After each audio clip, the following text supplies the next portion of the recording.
master, kakauwi ko lang pala galing trabaho at ito na, hindi ko na padugay-dugayin, inandam ko na dito yung aking mga bobo trap at binutangan ko na dito ng mga pellets yung mga lagyanan ng ating pamain ngayon. Tamang lukot-lukot lang ako dito at binanganan. Papanaan ko ito ngayon mga master kasi nakapagdesisyon ako na magtaan ako ngayon ng bobo trap. Kaya ito na, nilukot ko at binanganan uli. Tatarungin ko ito sa pagpamangan para hindi ito mga hagbong. At ito na mga master, hindi na natin padugay-dugayin pa. Niready ko na dito yung ating tatlo ka bobo trap. Hindi na ako nagpadugay-dugay, bumaktas ako dito sa kapila-pila ng basak, umagi ako dito sa kahumayan at ito na, ibubutang ko muna dito sa ubos kasi yung isa muna yung aking isusuot dito sa nanggigit na dapit. Dito ko ito itataan. Nakakita na ako dito ng isa kaspat na magandang taanan, dito ko ito itataan at initsa ko na dito sa ubos at nagtakilid man kaya bubirahin ko balik at iitsa muli kanang matarong na nagtugpa. Iyon na, natarong na kaya okay na yan. Antayin ko lang na uunlod na sa ilalim at goods na kaya ito ibabangan ko dito para kapag mabaha yung suba hindi ito maaanod at sumuot ako muli sa mangit-ngit nga dapit para makagawas tayo sa hayag-hayag. Kaya sa mga puntong ito ay hindi na pinadugay-dugay. Nakakita naman ako dito ng pangalawang spot at hindi ko na pinadugay. Tinaga ko na dito sa ubos. At mas lalong hindi ko pinadugay-dugay. Ito yung pangatlo kong bobo trap. Iniitsa ko na dito para makakuha na ito bukas. Siguro lang, baka sana lang talaga makahuli.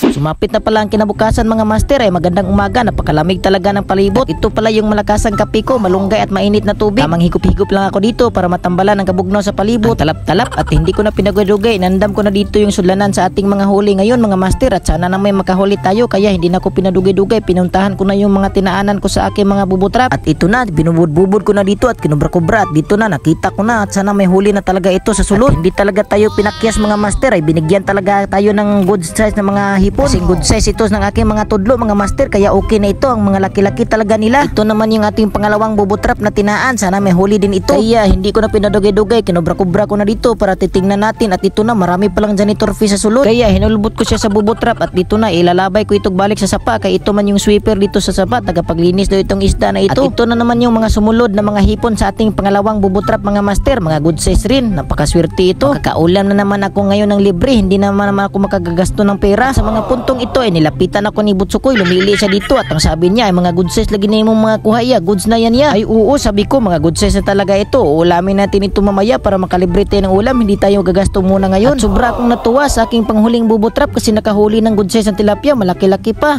parang isang palad na. Siguro itong dahilan ng tilapia ito ba kaya apat lang na hipon yung natira sa bubutrap, kaya siguro pumasok yung tilapia sa bubutrap kasi kinain niya yung mga hipon. Huli katuloy ngayon, may kalakihan na pala itong tilapia na ito, ang tambok-tambok pa at nagkisi-kisi pa talaga siya. Libreng biyaya na naman ito mga master ngayong umaga. Bali ito pala yung mga nahuli sa ating tatlong bubutrap. Sobrang tuwa-tawa talaga ng aking naong ngayong umaga kasi makaulam na naman ako ngayon ng libre. Napakalapas at napakapresko pa talaga nila, ang sarap-sarap nito.